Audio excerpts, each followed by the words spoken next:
Welcome to the Raw Feed. We are live and streaming to millions worldwide on YouTube, Rumble, and X, and Facebook as well. You need to follow us on all those platforms because big tech doesn't want you to see what we are about to expose today. Now, before we dive in, hit those donation links in the description if you want to support the show privately, and if you want to show off your favorite news source, check out our merch shop at shop.nextnewsnetwork.com. We've got Alligator Alcatraz, which, well, may not be here much longer. We've also got President Otto Penn and our American Badass series ready to ship. And what sets us apart here at the Raw Feed is we interact with you, the viewers in the live chat. We're going to get your real-time reaction to the day's news. So share the stream right now via text message on your phone to bypass the algorithm. X viewers, repost the show to your followers immediately. And Facebook, if you're watching there, go ahead and hit that share and send this to all your friends and family. We're going to be reading your super chats and Rumble rants between segments, featuring them on screen for the world to see. So send them in right now before we even begin, and we will show them throughout the program. And you can join our YouTube channel memberships for special acknowledgement in the chat room, exclusive access to the Next News team, behind-the-scenes uploads, and our members-only 24/7 Discord chat. Each membership level comes with its own perks. And remember, text the stream to your friends. Bypass the censorship. The establishment does not want you to see what's really happening in America. They don't want you knowing that crime can be stopped, that taxes can be cut, and children actually can be protected. They definitely don't want you knowing that their media darlings are melting down over a magazine cover. Today is August 28th, and on this date in 1963, Martin Luther King Jr. delivered his I Have a Dream speech, calling for an end to violence and lawlessness in American cities. 62 years later, and we are still fighting the same battle. But now it's Democrat politicians keeping cities trapped in crime while Trump's team delivers actual results. Now let's take a look at what's coming up in the program today. Trump's federal surge just proved what we've known all along, that Democrat crime policies are a choice. D.C. crime dropped 87% in days. Chicago remains a murder capital after 13 years. The press secretary torching Governor Pritzker, while gas prices hitting 5-year lows thanks to energy dominance. And Vanity Fair staffers are having mental breakdowns over putting Melania Trump on the cover. Liberal editors threatening to quit rather than feature the most elegant first lady ever. They'd rather go broke than admit she's an icon. And the war for our children's minds is exploding. Pritzker is forcing psych evaluations on every Illinois student, while California labels girls who won't share bathrooms with boys as mentally ill. But RFK Jr. is fighting back, investigating Big Pharma's role in youth violence. Florida's Alligator Alcatraz may be closing, but DeSantis promises deportations will continue at a new facility. Democrats called ICE agents Nazis, while violent gang members remain protected in sanctuary cities. And in the ultimate state showdown, DeSantis moves to abolish property taxes while Newsom's California hemorrhages residents fleeing his failed state. Even liberal mayors admit that Trump's policies work better than decades of Democrat failure. So buckle up, Raw Feed family. We are about to expose it all, from the streets of Chicago to the halls of Vanity Fair, from school board meetings to deportation centers. We are bringing you the unfiltered truth about the battle for America's soul. So let's do this and welcome you to the show. Who is in the house tonight? Let's see. We got Pothead Kenny, Miss Pothead Kenny, and Karen MWP. We've got Eliza. We got Threads of Hera, Brand 47, Innumerable means Sakumi. Who else is in the house? We got Comer Darwin. We've got Camerican. I love it. I love it. We got R. Boyd in the house. We got Dave Wallenberg. What's up? Who else is here today?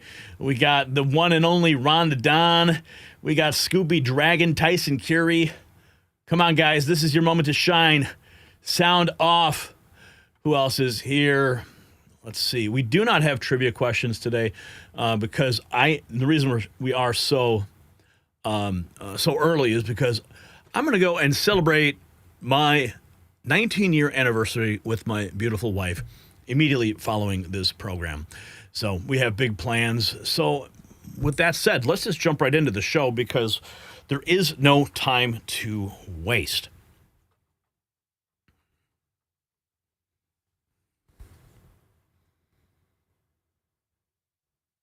Democrat mayors across America are panicking right now. Something just happened in Washington, D.C. that destroyed their biggest lie. For years, they've told you that crime is impossible to control. They've said police don't make a difference. They claimed you just have to accept violence as part of city life. Well, in just 9 days, Trump's team proved them dead wrong. The numbers are so shocking, even liberal politicians can't spin them. Chicago's murder machine keeps running while D.C. transforms overnight. The establishment doesn't want you to see these statistics. They definitely don't want you connecting the dots between their policies and your family's safety. So stay with me. And while Trump's federal agents clean up D.C., American families need real solutions for their own battles with pain. You're getting older. I'm getting older. It's unavoidable. Until science figures out how we age in reverse, we all face joint pain. You probably tried supplements promising miracles, but most don't work. There is one thing, though, that has stood the test of time. It's turmeric. But standard turmeric barely gets absorbed by your body, making it useless for serious pain. Dr. Josh Levitt works with BCM 95 curcumin, which absorbs 200 times better. He combined it with boswellia, magnesium, and bromelain in Golden Revive Plus. I personally take it. No more morning stiffness. So visit goldenrevive.com/NNN, or just click the link in the description to start moving pain-free again. So let's set the stage. Brandon Tatum in the new media seat today. What a beautiful sight to see. And he popped off that press conference with an amazing question. Let's listen. With these shootings, and the second thing is Chicago. You know, anybody with a connected brainstem knows that Chicago's crime is out of control. And young black men are getting killed, laying dead in the middle of the streets every single day in Chicago. No president has addressed any of these issues. And so what is the White House going to do to address issues in their capacity to deal with the conflict and violence in Chicago? Sure. Well, to your first question about this shooting in Minnesota, right now, the administration is focused on helping the people of Minnesota. It's been less than a day, of course, since this tragedy happened. We have federal law enforcement on the ground assisting local law enforcement.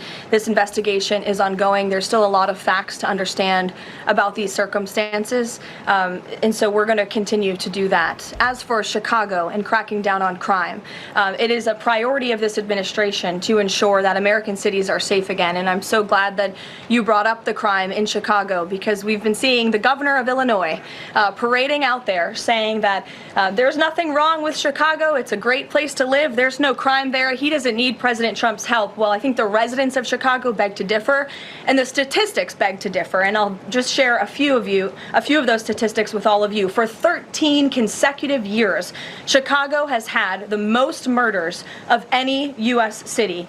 This is J.B. Pritzker's legacy, by the way. For 7 consecutive years, Chicago has had the highest murder rate among U.S. cities with more than 1 million people. In 2024, just last year, Chicago's murder rate per capita was 3 times higher than Los Angeles and nearly 5 times higher than New York City. That's more than double the murder rate in Islamabad and nearly 15 times more than Delhi. Unbelievable statistics she's citing right there. Caroline Levitt calling out Democrat leaders for lying to the American people about curbing violent crime. Your leaders are lying to you, and they have been for decades. Watch. Your leaders are lying to you, and they have been failing you for decades. The President Trump approach of upholding law and order by letting our brave men and women in blue actually do their jobs to aggressively fight crime works. In just a few weeks, President Trump has done more for D.C. residents than Democrats did in 50 years. And this can be replicated in other crime-ridden cities across the nation.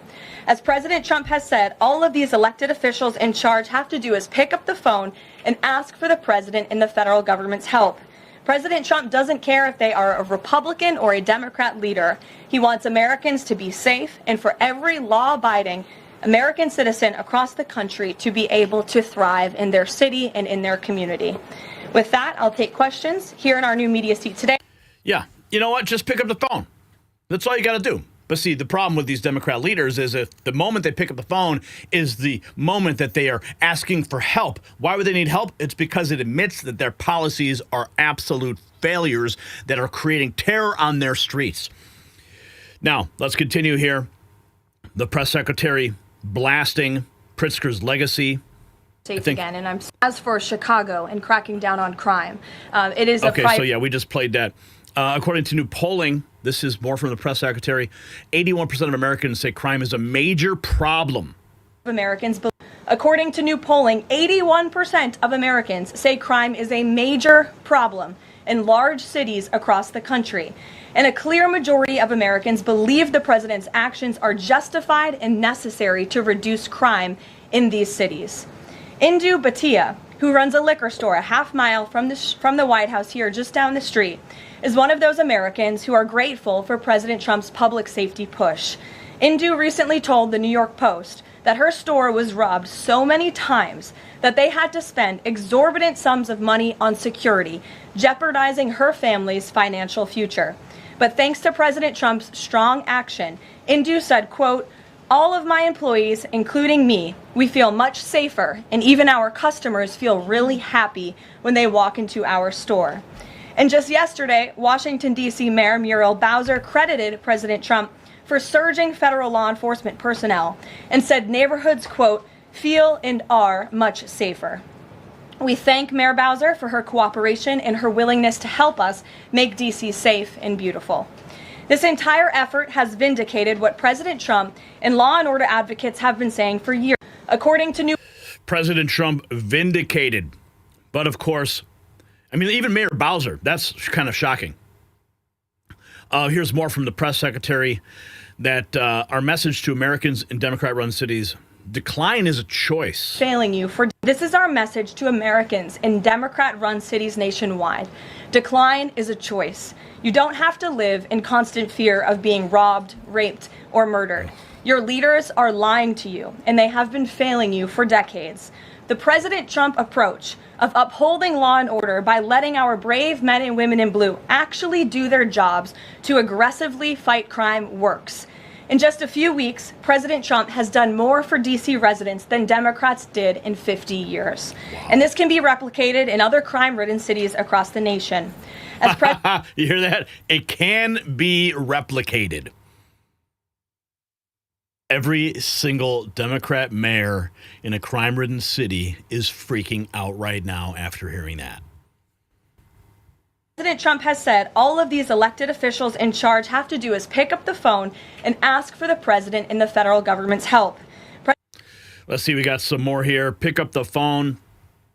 Here's more from the press secretary regarding Labor Day weekend travel plans.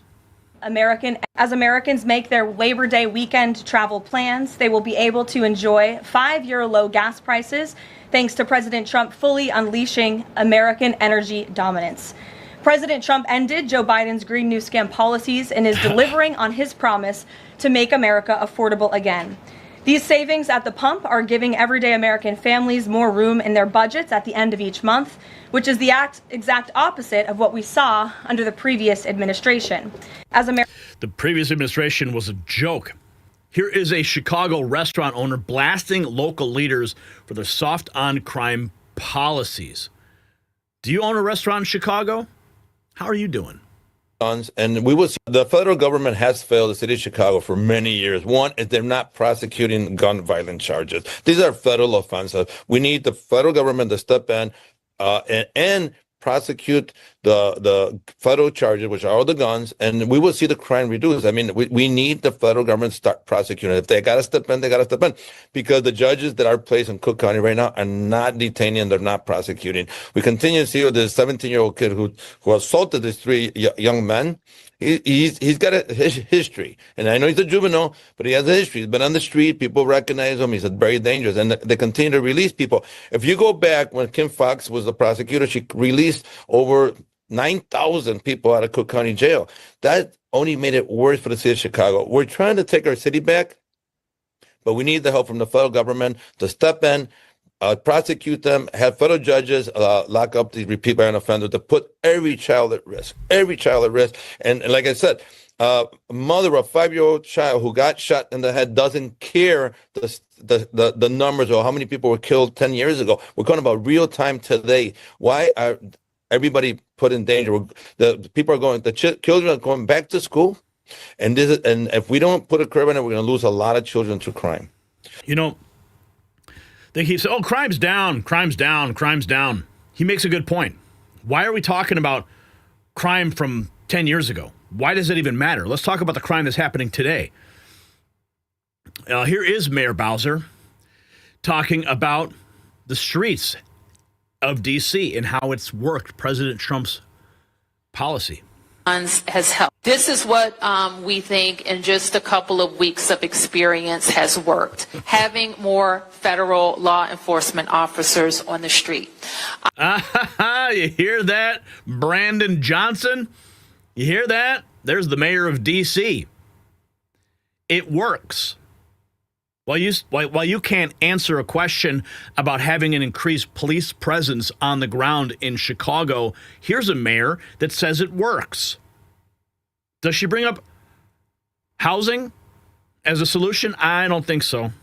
We think having more stops that got to illegal guns has helped. We think that there's more accountability in the system, or at least perceived accountability in the system, that is driving down illegal behavior. We know that we have had fewer gun crimes, fewer homicides, and we have experienced an extreme reduction in carjackings. This is what extreme reduction. Okay, let's check in with J.D. Vance torching Gavin days. And so, crazy statistic, violent crime has dropped in D.C. 35% in 9 days. Robberies in D.C. have dropped 55% in 9 days. And it highlights the fact that this living with lawlessness and disorder, that's fundamentally a question of political will. If you've got the political will to enforce the law, you can make even cities like D.C. safe again. And that's what we're demonstrating. And I hope that the American people take an important lesson from this, because obviously D.C. is a federal city, New York, L.A., these places are not. I hope the American people just recognize that you don't have to live with lawlessness. You don't have to live with third world murder rates. If you just take control of these cities, you can make them safe places to live in. So your pal Gavin Newsom calls this an abuse of power, that this is just a power grab, and this is all stunt for show, and that you all are going to roll through other cities. You've heard things about, it's martial law is going to be declared. Yep. And to that you say? Well, first of all, how is it a power grab, or how is it a stunt when we've already declined murders by 35% in 9 days? How many people? Well, first of all, it's not a stunt, because they're acting on the home rule law. They are simply following the law that is already on the books. It's been there. Are living and breathing today because Donald Trump had the willpower to say, you know what, we're sick of D.C. being a home to lawlessness. We're going to bring some public order back to the nation's capital. So what I would say to Gavin Newsom or to anybody else in some of these big blue states or big blue cities is, you can have law and order, you can have common decency, you can have public spaces that young families can go to again. I'll tell you a story, Laura. A couple of years ago, the last time I was in Union Station, I took my little kids there to get lunch. So he is definitely sending a message to Gavin Newsom. Let's keep looking here. This is the head of Citibank, I'm assuming, head of wealth, Andy Sieg, says the president's policies are coming together, and investors around the world are recognizing it. To that, the U.S. is incredibly attractive. I mean, when you think about the president's policies, the president's policies are now coming together in a way that investors around the world are recognizing. You've got, the tariff regime in place alongside deregulation, alongside stimulus. You can see the market reaction to that. It has defied the skeptics in terms of what's happening in the market. And so investors see that. The U.S. is... I remember when they said, he's going to crash the economy. Oh, what's this? Trump's energy agenda delivers lowest holiday gas prices in half a decade. AAA hotel rates are down 11%. Domestic airfares down 6%. Car rental costs down 3% over last year. Morgan Dean from AAA. Year ago, domestic airline tickets right now for the holiday are about 6% cheaper than they were at this time last year, which I think most people would welcome. We also took a look at hotel rates, down about 11% compared to a year ago, and car rental costs about 3% cheaper. Domestic airline tickets. Yeah. Oh, the skeptics are freaking out now. Travelers can look forward to dipping airfare and cheapest gas prices we've seen since 2020. Man, the news is amazing. As the summer season comes to a close and cooler temperatures set in, travelers can look forward to dipping airfare and the cheapest gas prices we've seen since 2020. It's going to get better after. The cheapest since 2020. What happened in 2020? Oh, yeah, I remember. They stole the frickin' election. Labor Day and into mid-September, that's when we roll back to cheaper winter gasoline. Patrick DeHaan with Gas Buddy says some parts of the country could see gas prices drop below $3 a gallon soon. If you're flying, domestic airfare is 6% cheaper than last year, according to AAA. As the summer's racking up the wins. Let's check it with Colorado. It was around $3. AAA tells me that the average here in Colorado is around $3.18. If you look behind me at the Valero 88th and Pecos, I can definitely tell you it's $3.25 here. Now we can compare it to this time last year. It was $3.34. So Brian and Michelle, you are saving some money for gas. AAA tells Trump is making gas great again. Now I want to put stickers on all the gas pumps with President Trump's face on it, with him pointing on, I did this, right? Yeah, that's what we're going to make next. Good news for Labor Day travelers. Are the lowest in good news for Labor Day travelers. Gas prices are the lowest in 5 years. The price tracker called Gas Buddy expects the holiday average to be about $3.15 a gallon. That's 14 cents cheaper than last year and the lowest Labor Day price since 2020. And Gas Buddy says watch for the price to fall below $3 a gallon this fall. Good news for Labor Day. I am not tired of winning. Crime down, gas down, the economy's raging. Just let's get those interest rates cut, Jerome. All right? Before Trump shows you the frickin' door like he did Crooked Cook. If you got value from this report, tap subscribe. My final thought is next. So this matters because your family's safety isn't negotiable. For 13 years, Chicago families lived in fear while Pritzker counted bodies. D.C. just proved that's a choice, not destiny. When federal agents hit the streets, carjackings dropped 87%, robberies cut in half, murder rates plummeted. The Democrats running these cities have blood on their hands, but they chose criminals over citizens. They chose ideology over your kids walking to school safely. And now they're scrambling for excuses. Democrat congressman actually compared ICE agents to Nazis for arresting gang members.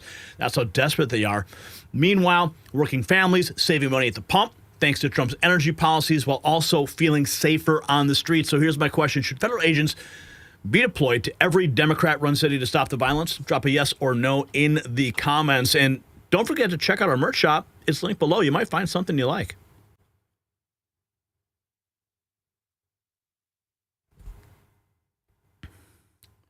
All right. No super chats to speak of. What are you guys saying? Rodney Hollingshed reposted the stream. Thank you, Rodney. AJ Ward dropping a smiley. What about that sweet Golden Dome? Any last minute news there? Yeah, actually, they mentioned it yesterday at the cabinet meeting. It is still in progress, and it is making good progress. Tyson, hell you, Gary. Judy Lee, yes. Yes, every blue state.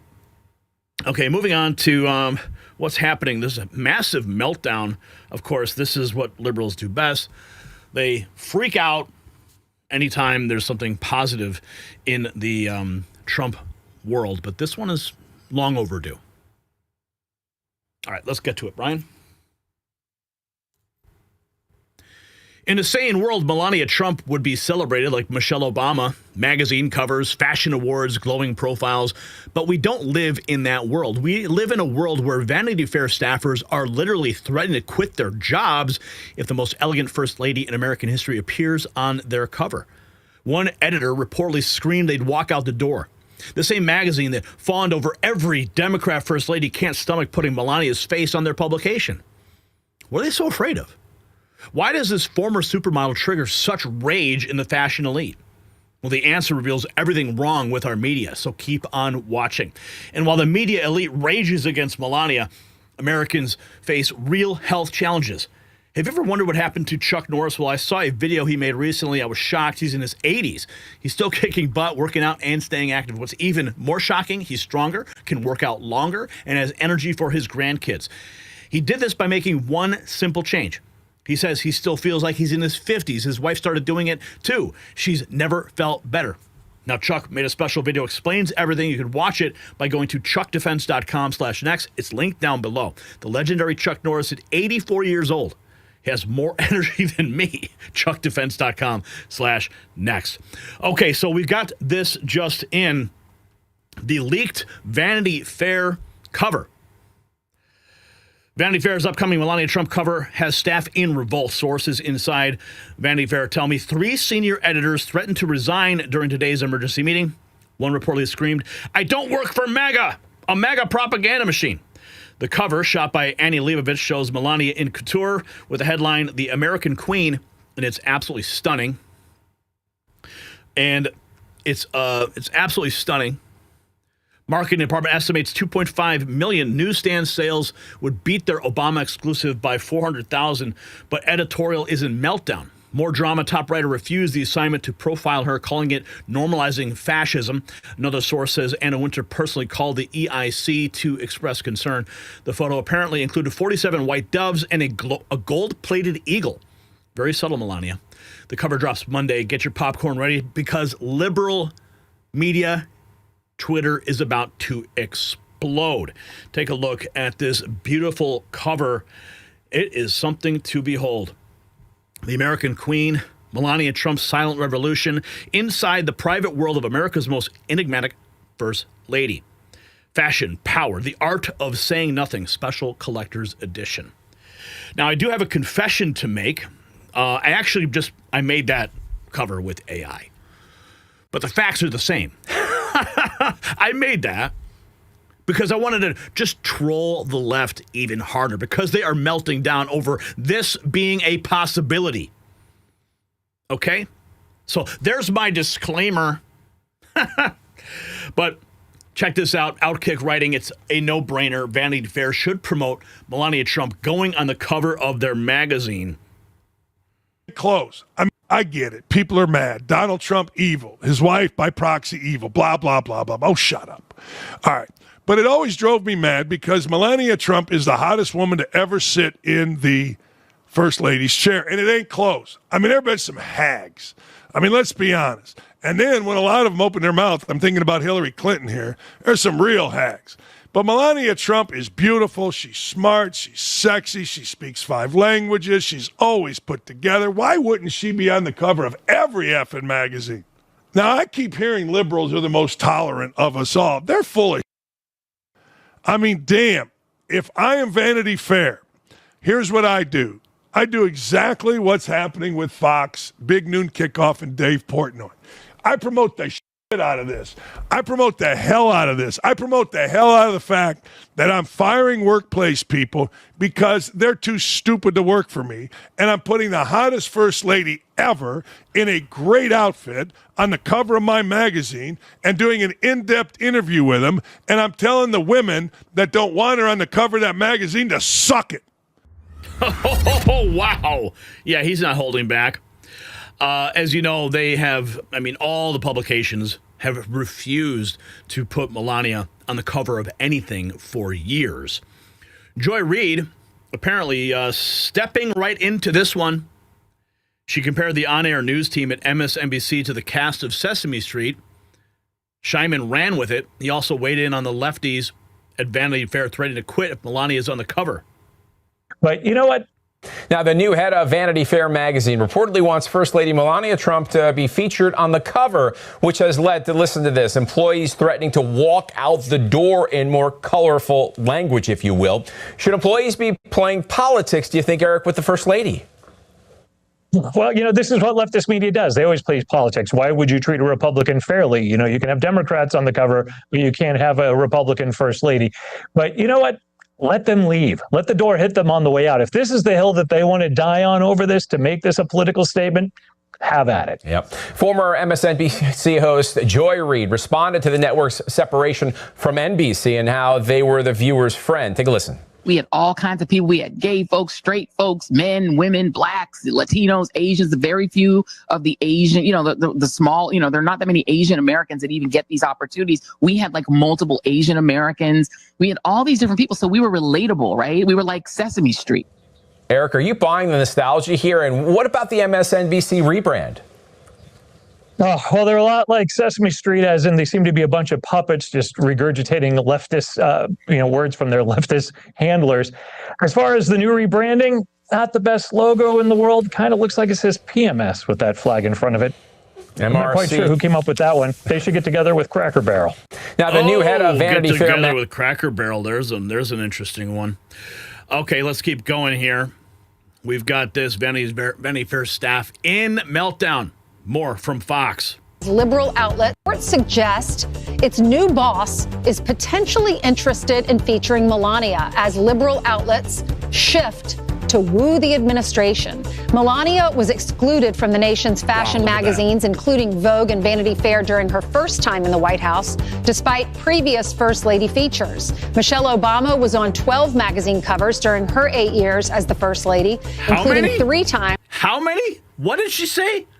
Obama was on 12 magazine covers during her 8 years as the First Lady, including 3 times on the cover of Vogue. But now this potential move has employees of the famed fashion magazine losing their minds, with some threatening to quit if the First Lady is granted a spot on the cover. I mean, you got to see what this says.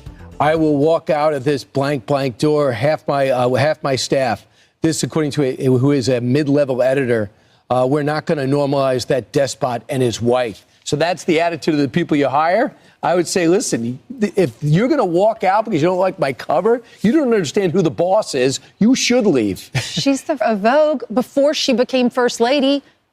And fashion she's at the top of the fashion industry and has been for decades. But I love that this editor says that, and she speaks with her clothes in a way that, like, I don't get clothes. But she speaks, and like I look at her clothes, and I'm like, oh wow, that's a statement. And she speaks how many languages? She's 5 smart. languages, right? But I love that this editor says, if I have to work bagging groceries at Trader Joe's, I'll do it. I would far rather work at Trader Joe's. Trader Joe's is a great place to work, I think. It's fun to shop. They're always very friendly. But I would add.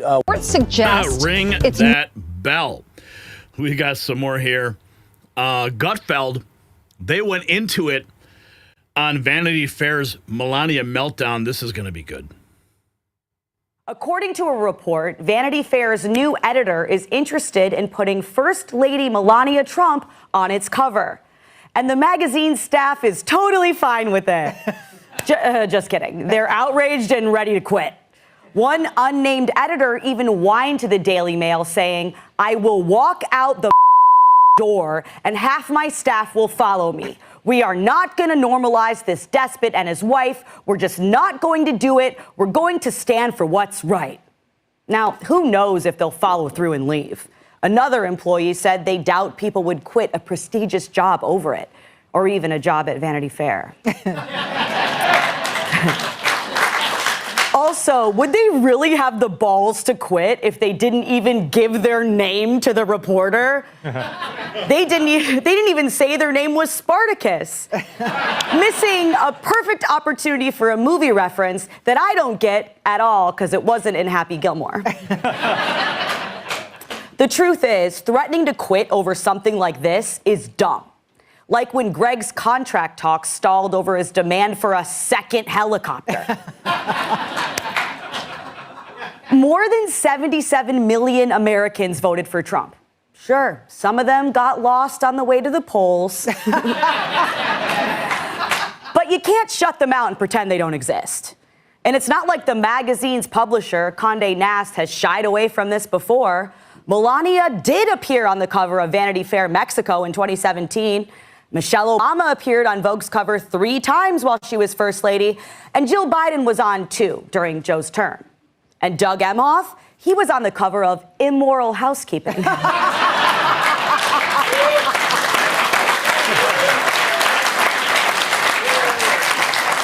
bottom line, refusing to work with people with whom you disagree is ridiculous. And it's a lesson these magazine staffers need to learn because people everywhere are starting to realize it. Have you noticed some left-leaning outlets are more welcoming towards conservatives now? I don't know if you guys heard, but Greg was on The Tonight Show. He sent an email earlier today saying I couldn't host if I didn't mention that. Anyway, Greg might be right when he says this is evidence of the culture shifting towards the right, but it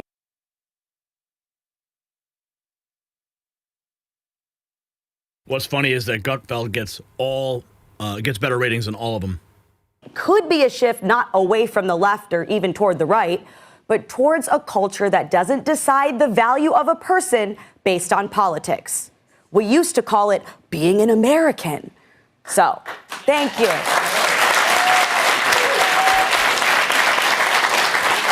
So, it's not a lot to ask of these Vanity Fair staffers to put up with seeing a cover of a person they don't like. I don't love every single guest that's ever appeared on this channel. Sometimes I even do shows with them. I've been saying it for years. But having to deal with stuff at work that you don't like isn't unique to media. It's literally what a job is. I'm sure all of you at home have that one dude or chick you absolutely can't stand. If you don't, bad news. You work from home and that person is you. So, if you work at Vanity Fair and think that Trump and Melania are awful, that's fine. No one is expecting you to change your mind. But what you shouldn't expect is for the entire trajectory of the magazine to revolve around you and your opinion. That's not compassion. That's self-obsession. You should want to hear other people's opinions because sometimes they make valid points. No one's always right, except for me when I'm arguing with my husband. Oh, you gotta love it. You gotta love it. If you got value from this report, tap subscribe. My final thought is next. Now, this matters because it exposes the media's vicious double standard. Michelle Obama got 12 Vogue covers. Melania Trump, 0. The same fashion magazines that preach diversity and inclusion become bigots when it comes to conservative women. They'd rather lose money than admit a Trump can be elegant, sophisticated, and worthy of admiration. Now, the math doesn't lie, okay? 100 million Americans would buy that Melania issue instantly. It would outsell every cover they've done in years, but they'd rather go bankrupt than give her respect, right? Go woke, go broke. It tells you everything about their priorities. They care more about politics than profit, more about hate than beauty. These are the same people telling you what to think, what to wear, and how to live. If they can't even put a former supermodel, first lady, on a magazine cover without having a breakdown, why should we trust them with anything? So here's the question. Why would you buy a Melania Trump Vanity Fair cover? Drop your answer down below. And you can check out our merch shop. It is linked in the description where you can trigger a liberal today.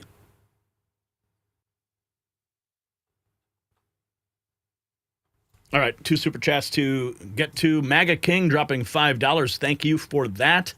And Tom B420 dropping $5 as well. Thank you, sir, for supporting this program. Thanks, Gary and team. N3. All right, we're going to move right along into our next topic of the evening. Yes, RFK Jr. is rocking today. We're going to get to what he's talking about and J.B. Pritzker. And there's really a lot to get to in this, so wait till you see it.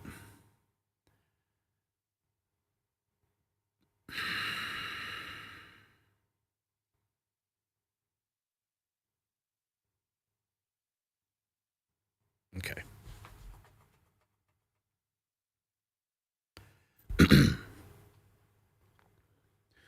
They're coming for your children's minds. Illinois just passed a law requiring psychiatric evaluations for every student from 3rd grade through high school.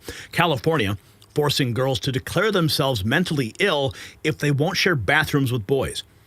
The government wants to label, drug, and control the next generation, but one man in Trump's cabinet is exposing the whole scheme. RFK Jr. just declared war on Big Pharma's grip on our kids. He's investigating the drugs they're pushing. He's demanding real answers about violence and SSRIs. The battle lines are now drawn between those who want to medicate your children and those who want to heal them. What comes next will certainly shock you. While politicians push pills on our kids, there is a natural solution for adult Americans dealing with real pain. You're getting older, I'm getting older, it's unavoidable. Until science figures out how to age in reverse, we all face joint pain. You've probably tried supplements promising miracles, but most don't work. And there's one thing that has stood the test of time, turmeric. But standard turmeric barely gets absorbed by your body, making it useless for serious pain. Dr. Josh Levitt works with BCM 95 curcumin, which absorbs 200 times better. He combined it with boswellia and magnesium and bromelain in Golden Revive Plus. Now, I personally take it. No more morning stiffness. Visit goldenrevive.com/NNN or click the link below to start moving pain-free again.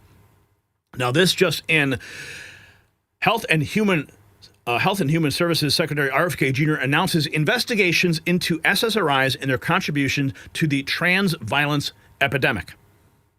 And we're still trying to prevent it, and we're still trying to get a lot of answers to a ton of questions.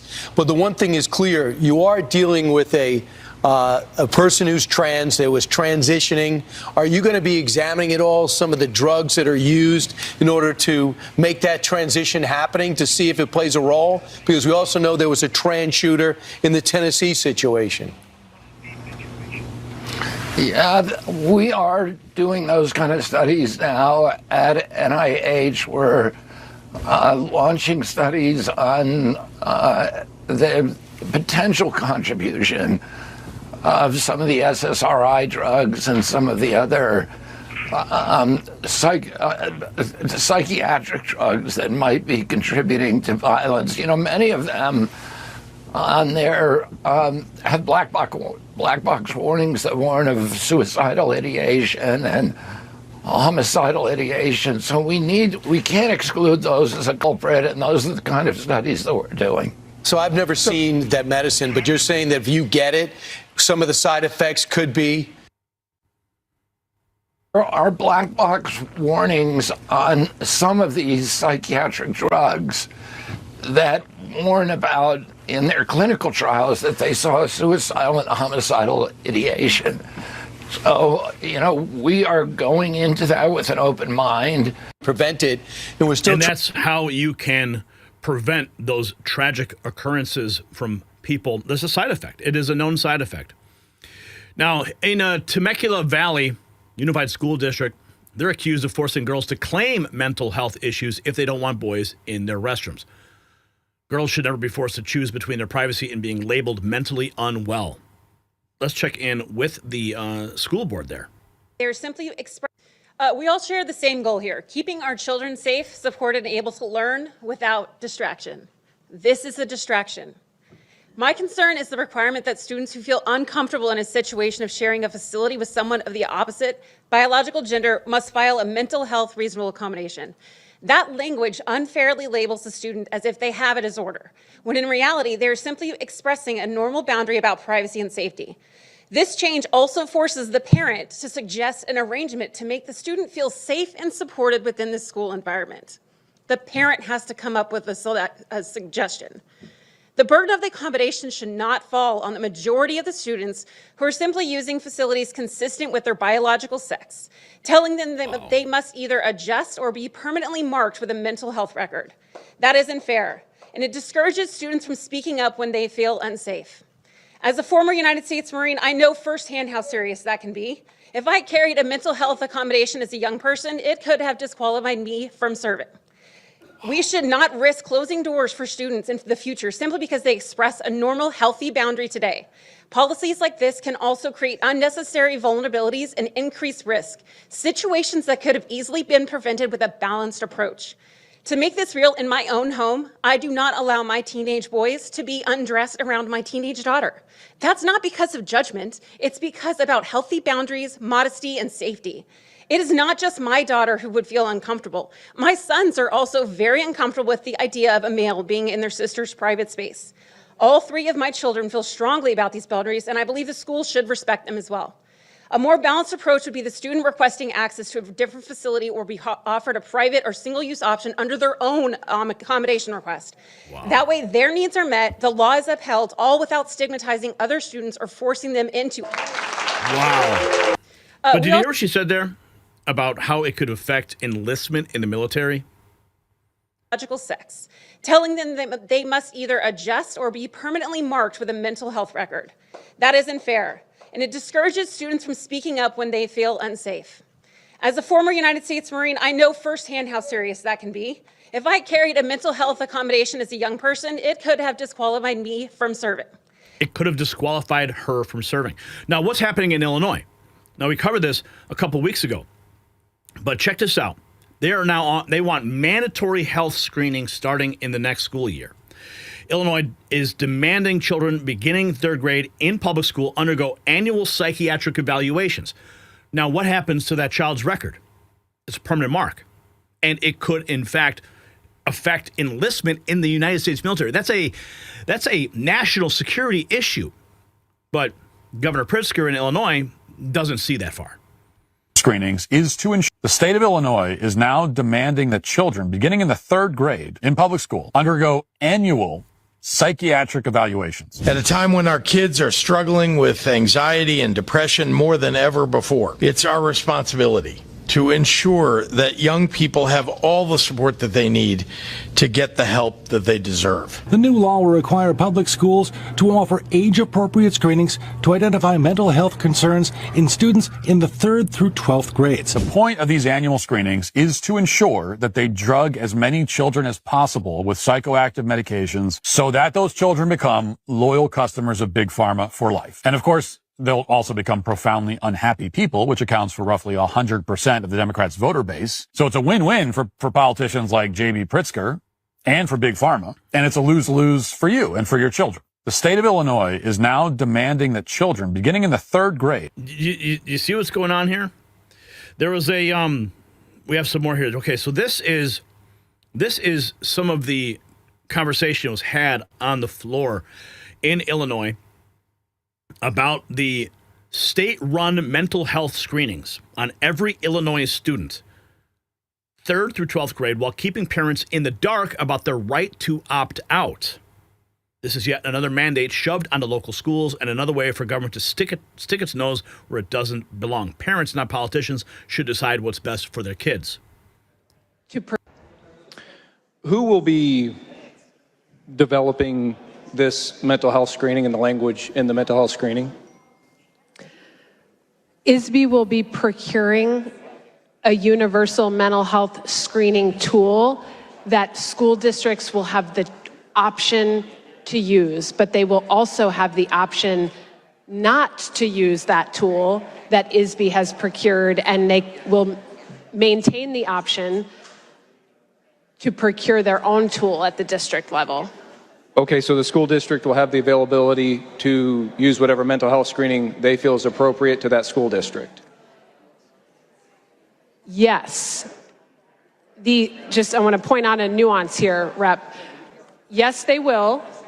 If they use the tool that ISB procures, it will be free to the school districts. There could be a cost if they go out and find their own tool that costs money. There might be other mental health screenings out there that there is no cost. I'm not an expert on every single mental health screening out there in the world.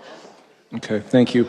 Now it also says, in consultation with the Children's Behavioral Health Transformation Team of the Office of the Governor, will they be assisting ISB? Yes, they've been working with ISB, and in fact, all our 6 child-serving agencies on the much larger Illinois Children's Behavioral Health Transformation Initiative for the past few years. Okay.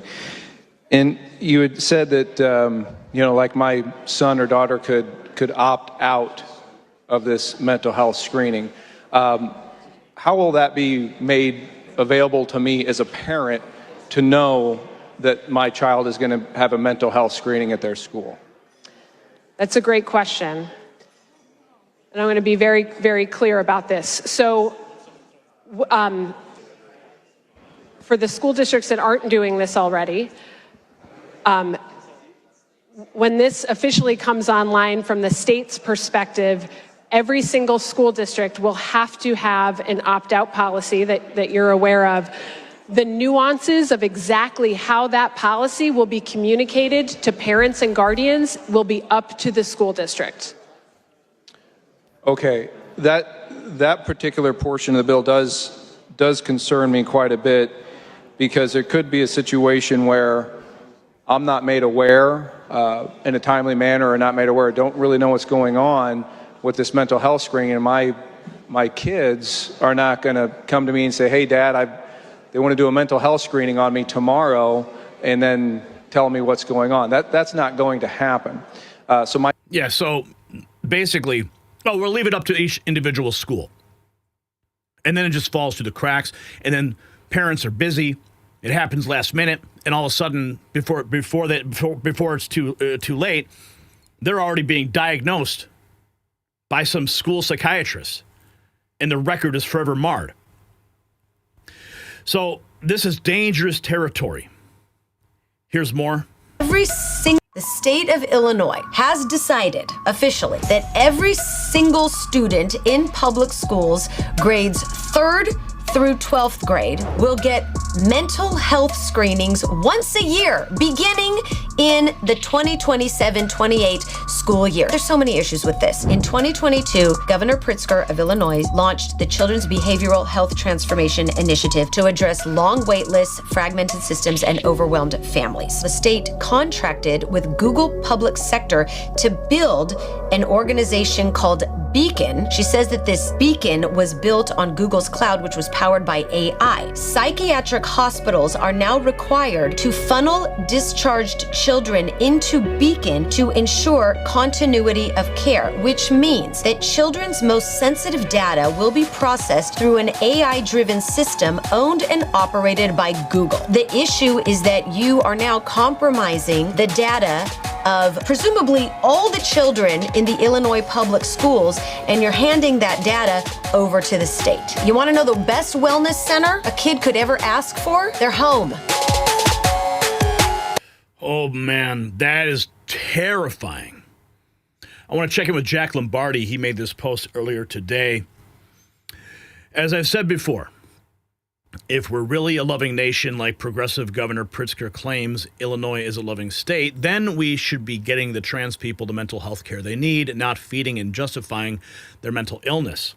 And he gives a list of all of the different shooters that we've seen in recent history, right? And, of course, I replied, you can start with Jennifer Pritzker, who is J.B. Pritzker's, she was born James Nicholas Pritzker to Robert Pritzker and Audrey Pritzker in Chicago. 5 years of her youth were spent, yada, yada. Jennifer Pritzker, as they are known now, but born James Nicholas Pritzker. So, you wonder why Pritzker's pushing so hard for these types of things. It's because it's in his family. But what happens? What happens when you have these mental health issues? Well, of course, you have this. I mean, the White House, this is from Town Hall. The White House responded to the massacre of 2 children at the Minneapolis church on Wednesday at the hands of a transgender male. They were careful not to use either of the shooters' names. Their response was very strategic. Here is the press secretary addressing the shooting. An innocent 8-year-old shooting that took place yesterday at the Annunciation Catholic Church in Minneapolis, Minnesota, where a deranged shooter opened fire during morning mass, killing an innocent 8-year-old and 10-year-old. 14 other children and 3 adults were also injured during this horrible tragedy. This was the first morning mass of the school year for these beautiful, innocent children, and this sacred religious service was desecrated by an evil monster. We are all eternally grateful to the heroic law enforcement officers and first responders whose courage and swift response aided all of those impacted by this horrible tragedy. As Director Kash Patel confirmed yesterday, the FBI is currently investigating this shooting as an act of domestic terrorism and a hate crime targeting Catholics. President Trump signed a proclamation yesterday following his call with the governor of Minnesota, Tim Walz, acknowledging the victims and their families and directing flags to be flown at half-mast. President Trump and the First Lady encouraged the entire nation to join all of us in praying for the victims and their families as they face unimaginable grief and loss. The White House and the FBI will continue to provide further updates as they become available. I also have a quick scheduling announcement for you today. The president will travel to New York City on September 22nd to address the United Nations General Assembly on Tuesday, September 23rd. On another matter, as Americans make their Labor Day weekend travel. And there's more. Here is Officer Tatum talking about the mental health crisis in America with the press secretary in the new media seat today. I want to ask the question of, we know that it's not a gun thing. Any rational person knows it's not a gun thing. We know it's a mental health issue. So I want to know from you, what is President Trump and the White House going to do to address mental health issues around the country associated with these shootings? And the second thing is Chicago. You know, anybody with a connected brainstem knows that Chicago's crime is out of control. And young black men are getting killed, laying dead in the middle of the streets every single day in Chicago. No president has addressed any of these issues. And so what is the White House going to do to address issues in their capacity to deal with the conflict and violence in Chicago? Sure. Well, to your first question about this shooting in Minnesota, right now, the administration is focused on helping the people of Minnesota. It's been less than a day, of course, since this tragedy happened. We have federal law enforcement on the ground assisting local law enforcement. This investigation is ongoing. There's still a lot of facts to understand about these circumstances, and so we're going to continue to do that. As for Chicago and cracking down on crime, it is a priority of this administration to ensure that American cities are safe again, and I'm so glad that you brought up the crime in Chicago, because we've been seeing the governor of Illinois parading out there saying that there's nothing wrong with Chicago. It's a great place to live. There's no crime there. He doesn't need President Trump's help. Well, I think the residents of Chicago beg to differ, and the statistics beg to differ. And I'll just share a few of those statistics with all of you. For 13 consecutive years, Chicago has had the most murders of any U.S. city. This is J.B. Pritzker's legacy, by the way. For 7 consecutive years, Chicago has had the highest murder rate among U.S. cities with more than 1 million people. In 2024, just last year, Chicago's murder rate per capita was 3 times higher than Los Angeles and nearly 5 times higher than New York City. That's more than double the murder rate in Islamabad and nearly 15 times more than Delhi. Out of Chicago's... Unreal. The press secretary then dragged Democrats through the mud, who were condemning those who were praying for the victims of that horrific crime. Control in the aftermath. Reagan. As you may recall, yesterday on MSNBC, of course, this is always after one of these events, people, say our thoughts and prayers are with the family of those affected, or families of those affected. But on MSNBC, they just said, we're done with it. And I don't know why. They throw God out in the trash when that's the only thing that can provide peace in these moments. I have 2 questions for you. Sure. Democrats, including former White House Press Secretary Jen Psaki and Minneapolis Mayor Jacob Frey, attacked prayer and pushed gun control in the aftermath of yesterday's shooting. What's the White House's response to their comments?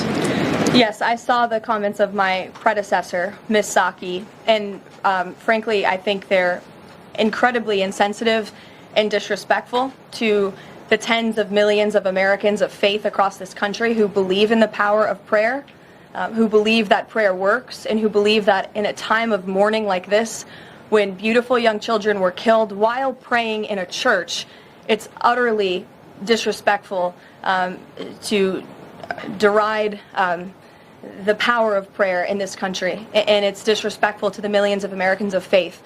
And I would encourage Ms. Psaki to pray for these families themselves, who need it right now more than ever. My second question for you. Disgraceful. Here is more from the press secretary hinting that they're investigating the aspect thoroughly and will have more soon about ignoring the fact that the shooter was transgender. This element needs to is that there have been media outlets who have glazed over the fact that the shooter was confused in their gender identity. Does the administration believe that this element needs to be investigated in the shooting? All of the elements are being investigated in the shooting, absolutely. Which is why part of the reason the FBI director came out and immediately confirmed that facet of the investigation. John. And then, when asked a 5th time about the shooting, she made it clear the admin is working towards preemptively stopping crime.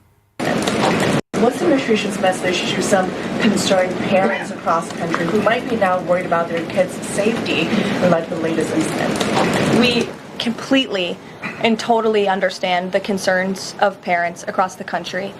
This tragedy it's heartbreaking. As a parent myself, there are no words to describe just the heartbreak that these families must be enduring, which is why the President and the First Lady have encouraged everyone to continue to pray for these families and these victims. And it's why this administration is focused on removing public safety threats from our communities. And in fact, I can share with all of you that last night in Washington, D.C., when arrests were being made, there was an arrest of a juvenile right here in D.C. in Ward 7 for threats to kidnap and injure, receiving stolen property, possession of a large capacity feeding device, unlawful possession of firearms and ammunition. A search warrant was executed, 7 firearms were recovered, and the juvenile was arrested after an investigation was initiated based on social media posts allegedly threatening violence towards a school. So this was a juvenile who was a risk to not just himself, but the community here in Washington, and he was removed from the community last night because of the law enforcement efforts of this administration. And I would also point to the statement of our wonderful First Lady that she released yesterday. She wrote, "The tragic mass killing in Minnesota illuminates the need for preemptive intervention in identifying school shooters. Early warning signs are often evident, with many individuals exhibiting concerning behaviors and making violent threats online prior to their actions. We encourage all Americans, as the old saying goes, if you see something, say something. If you see warning signs or threats, report it to law enforcement." This administration, federal law enforcement, will take those reports and those threats seriously. They will be treated as a law enforcement emergency, and we will act accordingly. Now, we got some more information coming in about this, okay? So this is Libs of TikTok posting just 12 minutes ago. 12-year-old Sophia is fighting for her life in the hospital after she was shot by a... Read it. Democrats don't want you to pray for her. Sophia, first day of 7th grade. Fighting for her life. Pray for her right now. Patriot Oasis posting the New York Post headline. Today's cover deals a massive blow to Democrats in the LGBTQ insanity. This is the headline. Demonic. Transgender maniac shoots up Catholic school, morning mass, killing 2 kids. Daily Mail reports the Minneapolis shooter said that she was tired of being trans and moaned she'd brainwashed herself into thinking that she was female. Just some of the headlines coming in here, and this posted an hour ago. Minneapolis Police Department says they have not been successful in speaking to the parents of Robert Westman, the transgender terrorist who shot up a Catholic school. It's been 24 hours. How have they not spoken to the parents? Listening to. So the question was, have we spoken to the shooter's parents and if there were any red flags that may have been missed? I know there were dozens of interviews that have been conducted with relatives, friends, associates of the shooter, as well as people, obviously individuals, witnesses that were present at the scene yesterday. I know we have not been successful in talking to the shooter's mother yet at this time, but there continue to be efforts made to get that done. But you have talked to the father? I cannot confirm that. I don't know. We have been listening to. They haven't even spoken to the parents. Such a tragedy. If you got value from this report, tap subscribe. My final thought is next. So what this is about who controls your children's future. Pritzker wants every Illinois kid psychologically profiled by the state. California punishing girls who won't surrender their privacy.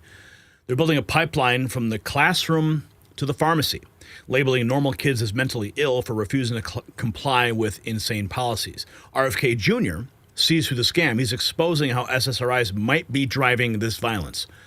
He's demanding doctors learn nutrition instead of just pushing pills.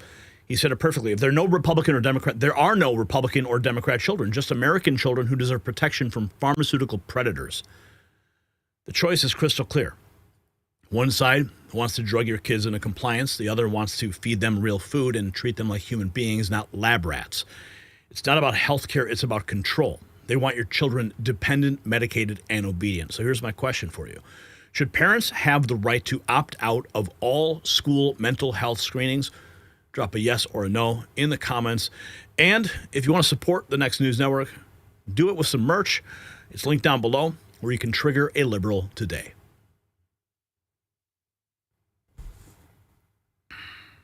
Unreal. Such a tragedy. Okay, so speaking of tragedies, we got to get to the discussion that's surrounding Alligator Alcatraz taking some heat. But there is a silver lining. All hail the eagle, you guys said. Okay.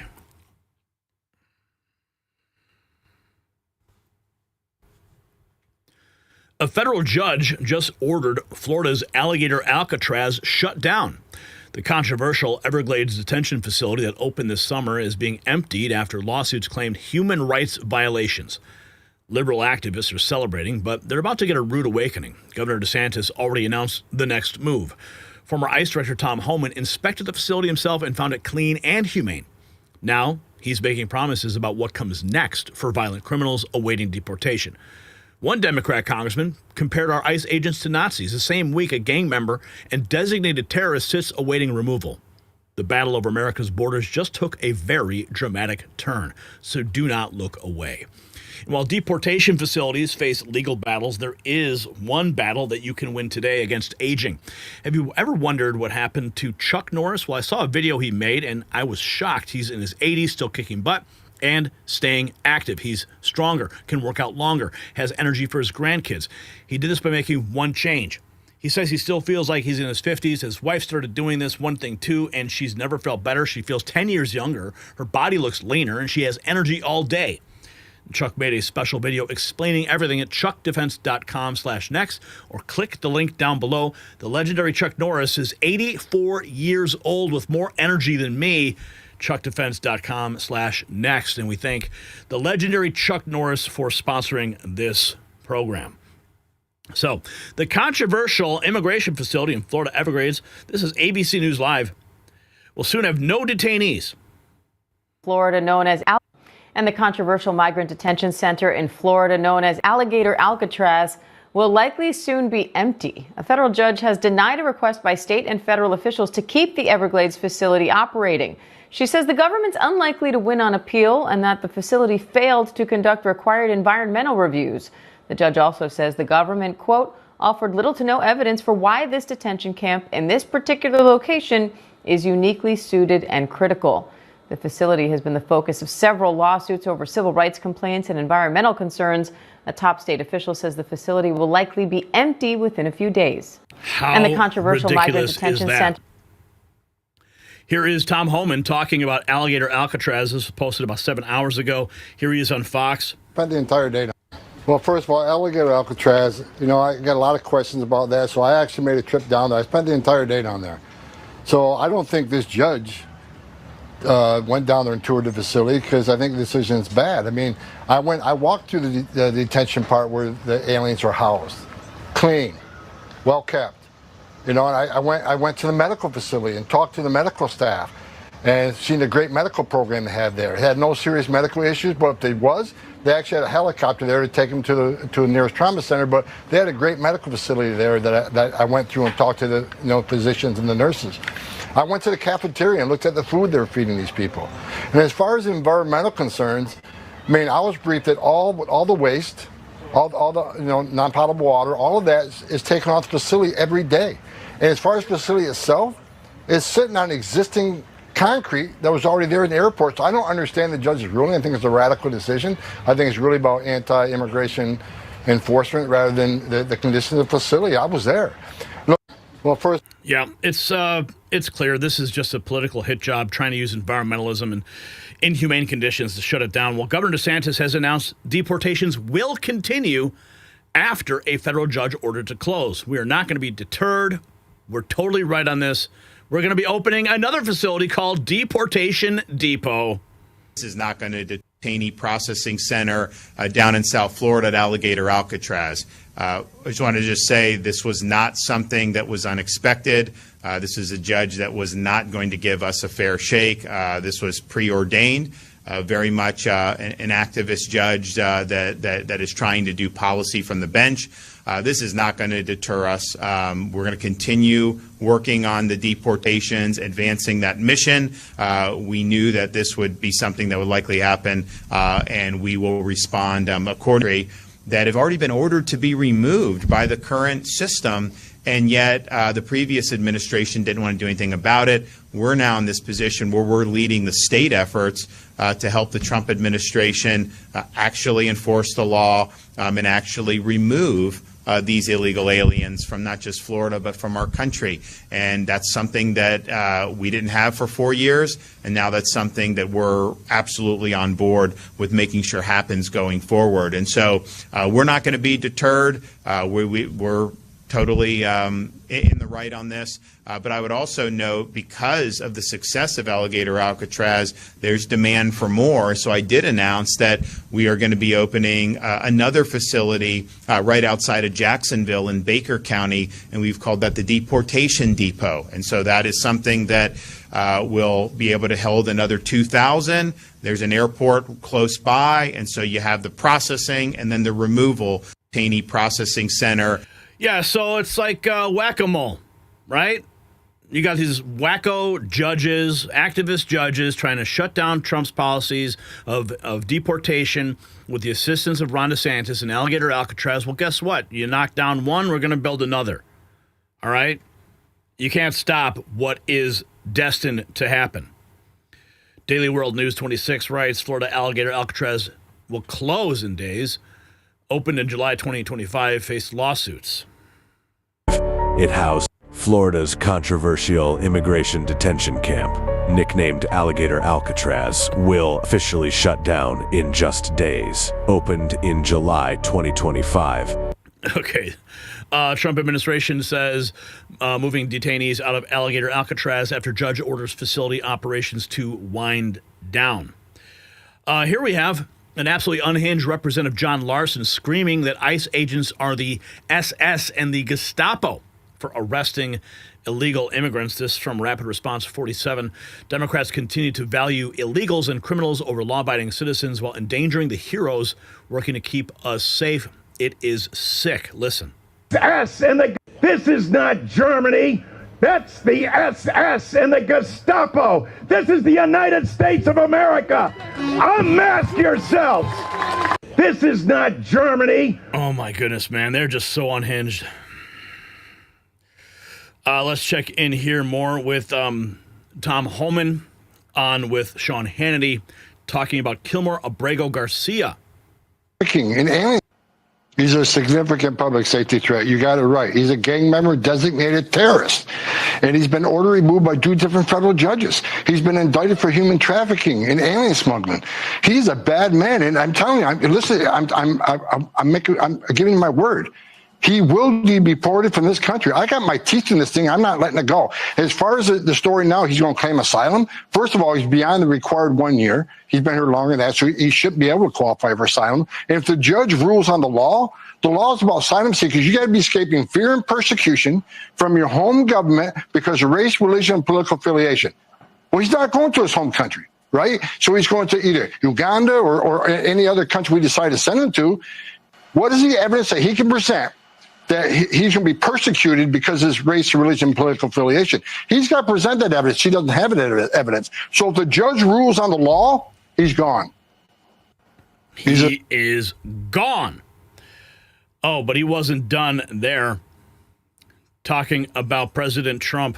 What's going to make this country? Look, Bill, the building behind me sits the greatest president of my lifetime, Donald Trump. He promised to make this country safe again. Kilmer Abrego will be deported.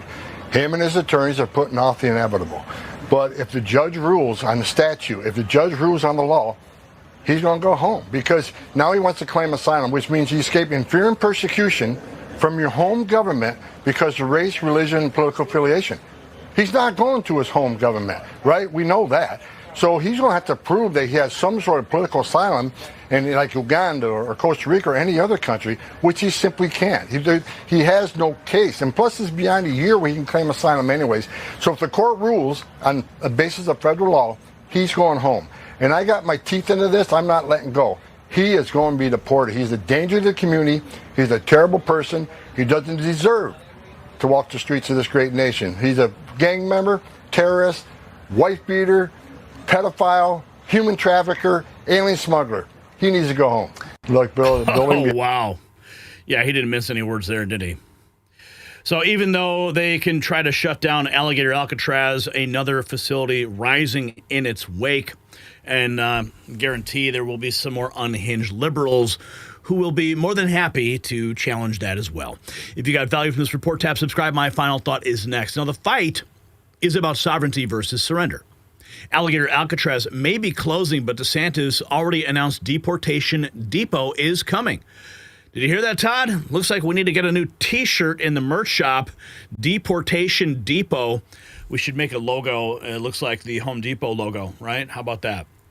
Now, the left wants you to believe that enforcing immigration law is cruel, though. They call ICE agents Nazis while violent gang members roam free in sanctuary cities. Tom Homan walked through the facility himself. Clean conditions, proper medical care, decent food, but facts don't matter to activists who profit from open borders. They'd rather see American families in danger than admit Trump's policies work. And Kilmer Abrego Garcia sits in custody right now. A gang member, designated terrorist, ordered deported by 2 federal judges. Homer promised that he will be removed. That's the difference between talk and action. Democrats scream about compassion while protecting criminals. Republicans actually protect Americans. So the message is clear. Every closed facility will be replaced. Every activist judge will be challenged. Every violent criminal will be deported. America's borders, they're not suggestions. So here's the question. Should violent criminals be deported immediately without appeals? Yes or no? And get it while you can. Our Alligator Alcatraz merch is linked down below. All right, Todd. I think we have a new assignment. Deportation Depot shirts. What do you say? Yeah, like a Home Depot logo, but Deportation Depot. Yeah. And I think maybe make the shirt like bright orange, like the same orange as or no, you could maybe make a black shirt with an orange font. I don't know. We could find something out.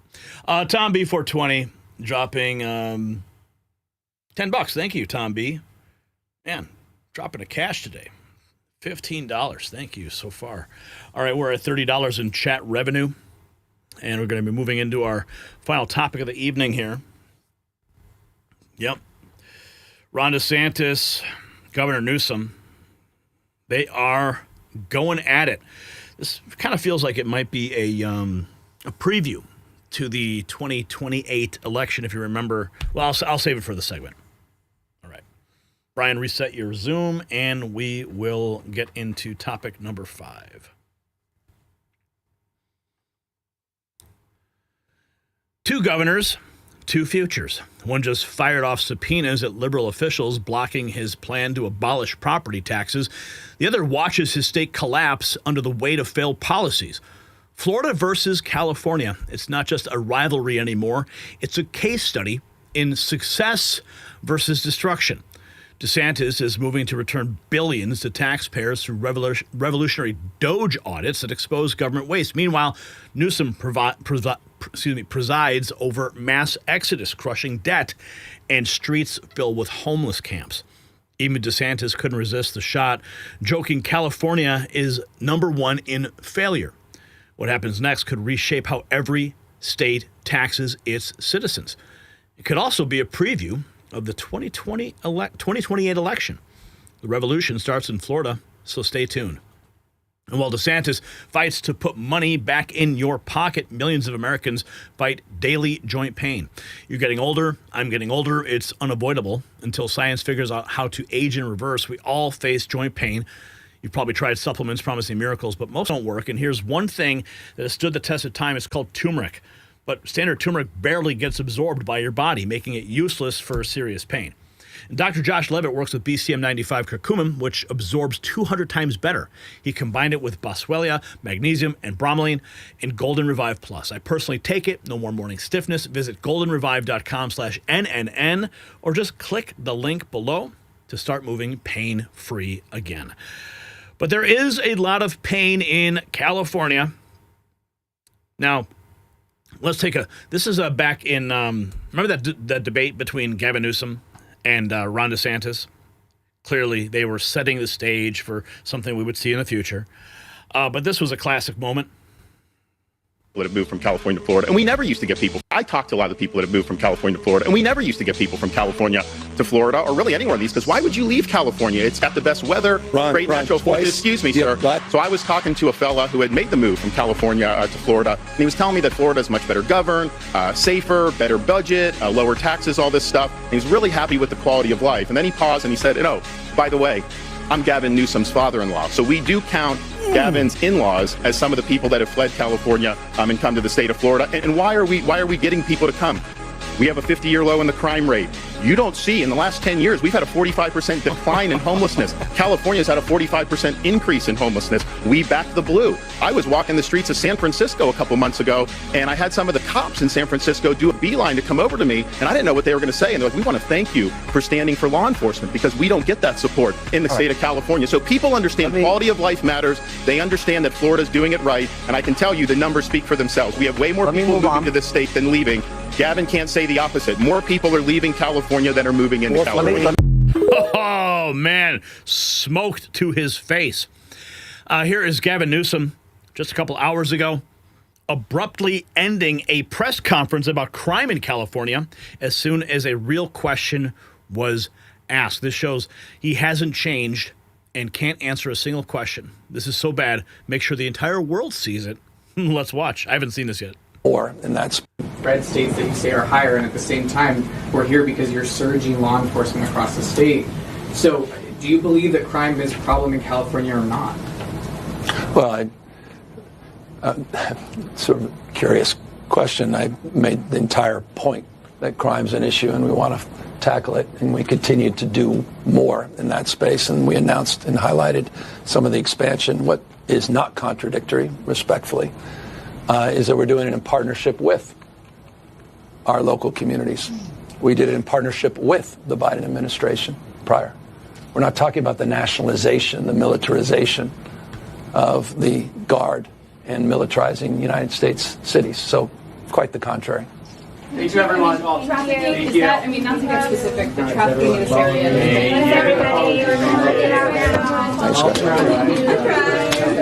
All right, everybody. No more tough questions, please. Shut it down. No more tough questions. This posted 24 hours ago. The DeSantis administration is pushing forward on getting Florida property taxes abolished or severely cut, firing off subpoenas at the liberal-run Orange County government for obstructing the state's DOJ audits. The DOJ audits are being done so leaders can calculate out property tax relief. Let's check this out. I said, I think Orange County has something to hide. So what do we do? So, which leads us to the announcement today. All of that is why I, as the Chief Financial Officer today, are issuing investigative subpoenas for all documents related to these grant programs.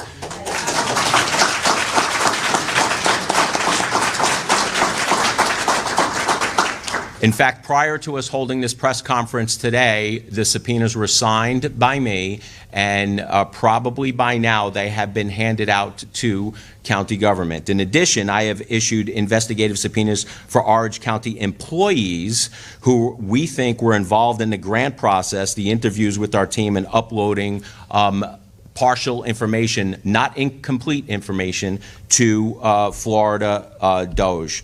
So I think it is very apparent that taxpayers deserve and have a right to know where their money is being spent. Now, I'm probably freaking out a lot of Orange County employees right now. My advice to you is when you are contacted and when you're going to be interviewed, do not hide the information. Be truthful with them. We know that people above you told you to go and change the information in an effort to try to hide the information from us.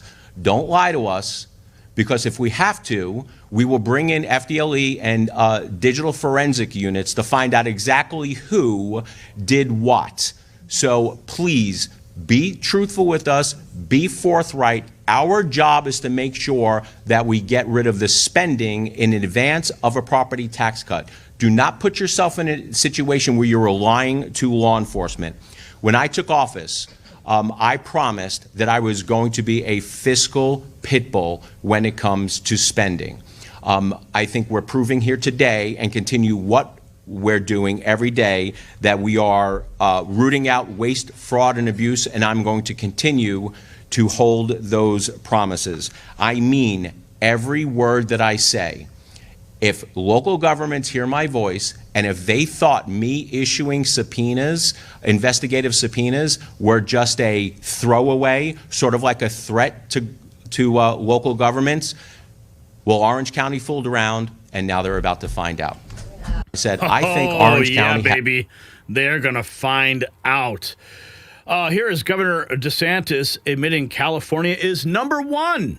Education. And well, here's the thing. You know, we have talked about Florida being number one on so many categories: economy, new business, higher education. And he says California is number one. But Sean, you know, to be bipartisan, you know, I do have to acknowledge under Gavin Newsom's leadership, you know, California, they are number one in a lot of things. They're number one in homelessness. They're number one in public defecation. They're number one in tent cities on sidewalks and in public places. Yes, they're number one for highest income tax in the country. They're number one for highest sales tax, number one for highest gas tax, and they have the highest electricity rates in the continental United States. So they are number one in a lot of things, just not the things you'd want to be number one in. Well, here's the thing. You know, we have talked about Florida being number one on so many... Number one in public defecation.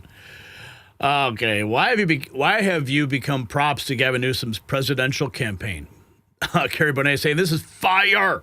280 is up. We're not allowing props today, Mr. DeMaio. Then why have you become props to Governor Gavin Newsom's presidential campaign? That is what SB 280 is, an unnecessary special election at a cost of $250 million. Why? Because his campaign for president has been going down in flames, and he needs something to prop up his chances. Make no mistake about it, this is a political stunt, an unnecessary, costly special election, because Gavin Newsom needs chum in the water for political attention. You know it, and I know it, and you're allowing state taxpayer money to be used for it, because you have no problem spending precious, scarce state tax dollars in the middle of a budget crisis. You say that we have to defend dollars for California, but you have wantonly wasted money, for example, giving free health care to illegal immigrants at the cost of $10 billion and counting. $250 million applied to our state budget may not make up for your multi-billion-dollar deficit, but it's a start. You know what $250 million would do? It would fully fund Prop 36 so that we could give power and tools to the prosecutors and the law enforcement agencies to arrest and punish criminals. Voters voted for Prop 36, but you refused to fund it. From the party that says, let the voters decide and let's do what the voters want. Baloney. You do what you want. Might makes right. And that's exactly what you've done for the last 72 hours by trampling over constitutional provisions and violating House rules. And you talk about a fair election, SB 280 shortens the timeline necessary for an election, but because you have an urgency clause there, might makes right. You change election law. And now you're going to slap a misleading ballot title on. You can't even win based on the truth. You say you trust the voters, but you don't trust them enough to tell them the truth. Because your ballot measure title, because we've seen it, we've seen your polling that the DCCC or someone paid for, retains the independent Citizens Redistricting Commission. Are you proud of yourselves? Retains the Independent Citizens Redistricting Commission. You are eviscerating that commission. You are nullifying that commission. You are suspending the voice of the citizens and what they decided to grab the power back for yourself. And don't for a moment call it temporary. You know darn well that this is permanent. You will never give the power back to the people once you are. We're not allowing props today, Mr. DeMaio. Then why have you become props to Governor Gavin Newsom's presidential campaign? Beautifully said. Beautifully said. Oh, here's Gavin Newsom. Called Trump simply the most destructive, damaging individual of my lifetime. It's made me more resolved, even more focused. I didn't hear much of that the last panel, but I did hear Jim mention the recall. That's pretty clarifying. A lot of finality in that. A lot of humility in that. You don't come out of a recall campaign the same. I came into that recall campaign still arguing that all politics is local. I still had a romantic notion of that. I intellectualized that a lot of our politics and the discourse was national. I didn't fully appreciate how nationalized our politics have become. In so many ways, that shape-shifted a lot of what we're doing and who I am today. But this last year, these last 6-7 months, this is something altogether different. And I'm on the other side of any kind of hesitancy that I had prior. I'm on the other side of giving a damn about people's feelings about this moment. I will express myself more clearly and more concisely because I see the threats in very vivid terms in ways I never saw before. And I see the consequences of not just those threats from the administration, but the actions of this administration, more perhaps than any other governor in the United States, because I've seen the damage firsthand to communities, this economy, our reputation, to our allies, the world we're trying to build. This is simply the most destructive and damaging individual in my lifetime that happens to be. He must be looking in the mirror, right? Oh, wow. Here's more. Gavin Newsom destroyed California, and everybody knows it. Here is, this is from Jesse Waters, Jordan Belfort, the original Wolf of Wall Street. X with the hand. All right, Jordan, what kind of guy is Gavin Newsom? Well, as a ex-California resident who fled from there because of, high taxes where they're doing nothing with your money. And by the way, I did see those clips on X with the hand gestures. It's weird. It's like timeshare salesman stuff, right? So the guy's pretty shifty. But seriously, I watched him literally take, a great state, really a great state, greatest weather, great economy, and he just destroyed it. I mean, literally budget deficits, tent cities everywhere. And now he wants to be president is like the definition of failing upward. I mean, and seriously. So, he's a strange guy because he has no self-awareness. He's out there like he's, the next great thing. And look what's happened to the state of California. People are leaving there. The taxes are, I think, the highest or second highest in the country. And what really burned me up is what they were not doing with the money. So, Gavin Newsom, I don't know. For me, it doesn't really matter.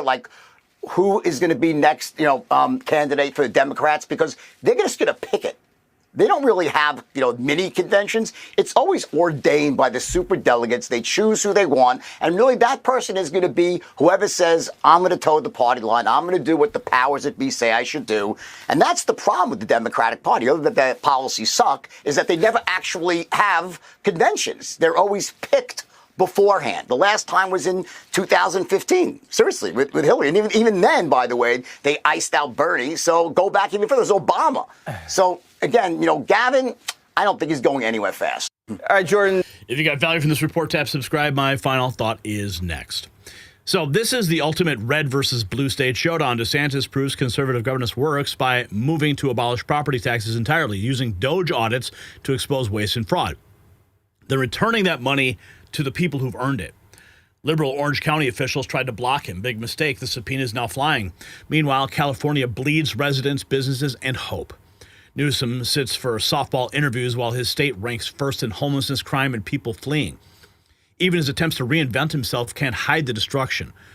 As people note, he destroyed California, and everybody knows it. This matters because every state is watching. If Florida can eliminate property tax while maintaining services, the pressure on high-tax blue states becomes unbearable. Your governor will have to explain why you're paying thousands in property taxes while Floridians pay zero. The model's clear. Audit government waste, cut the fat, return the money. It's not complicated. It's just courage. So here's the question. Would you move to a state with zero property taxes? Yes or no? And if you want to support our work here, just hit the merch shop. It is linked down below.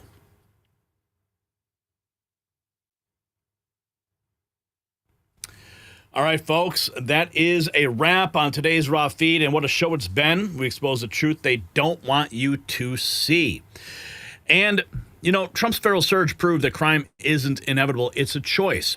D.C. transformed in 9 days, while Chicago remains a killing field after 13 years of Democrat rule. The numbers don't lie. Carjackings down 87%, robberies cut in half. Even liberal mayors admit it's working. Your family deserves safety, not excuses. Vanity Fair's meltdown over Melania shows how deep the hate runs. They'd rather quit their jobs than put our elegant First Lady on their cover. 100 million Americans would buy that issue, but they'd rather go broke than give her respect. That tells you everything about media bias. And the battle for our children's minds has reached a boiling point. Pritzker forcing psych evaluations on every Illinois student while California labels girls as mentally ill for wanting privacy. But RFK Jr. is fighting back, investigating Big Pharma's role in youth violence and demanding real nutrition over pills. He's right. There are no Republican or Democrat children, just kids who need protection. And Alligator Alcatraz may be closing, but DeSantis promised deportations will continue at the new facility, while Democrats call ICE agents Nazis. Violent gang members await removal. Tom Homan gave his word. They will be deported. America's sovereignty is not negotiable. In the ultimate state showdown, DeSantis moving to abolish property taxes through Doge audits while Newsom's California hemorrhages residents.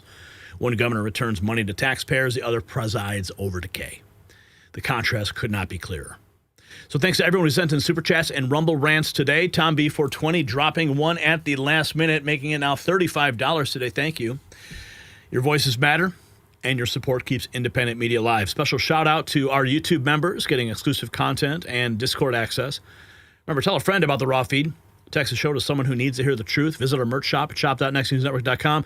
Rock that Alligator Alcatraz shirt with pride while you can. And tomorrow, I am going to be having a meeting with Donald Trump Jr. Should be interesting. So we will do our best to keep the show on the road. It is a lunchtime event, so I should be able to provide a full report when I return, because we'll be back with more explosive revelations. Remember, the establishment wants you demoralized, distracted, and defeated. We're here every day proving them wrong. From safer streets to lower gas prices, from protecting our kids to defending our borders, the American comeback is real. So keep fighting, keep sharing, keep speaking truth. And Wyatt Earp dropping $10 at the last minute. Thank you, sir. I shall stay safe. This is Gary Franchi reminding you that we're not just reporting news, we are part of the revolution. Thanks for joining the Raw Feed. We'll see you all on the next show. Have a great day.